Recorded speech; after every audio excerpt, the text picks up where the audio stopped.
আসসালামু আলাইকুম প্রিয় দর্শক, সমাচার বাংলাদেশে আপনাদের সবাইকে স্বাগতম।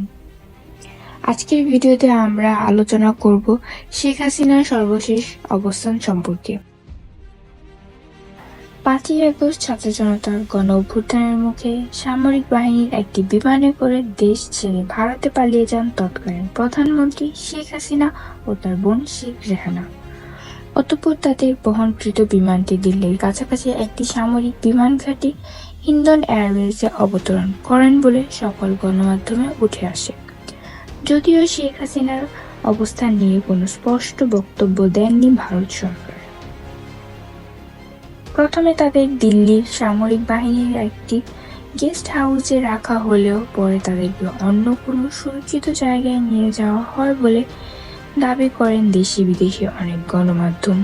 তবে এ বিষয়ে কেউ কোনো সুনির্দিষ্ট তথ্য দিতে পারেননি।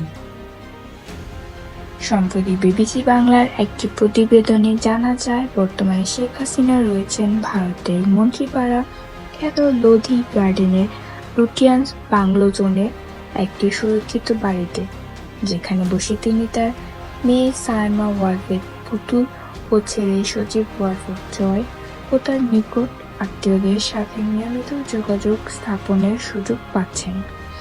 বিবিসি আরও বলেন, তারা বিভিন্ন সরকারি বিশ্বস্ত সোর্স থেকে জানতে পেরেছেন যে স্বল্প পরিসরে কেউ কেউ হাসিনার সঙ্গে দেখা করারও সুযোগ পান দিল্লির পারমিশন সাপেক্ষে।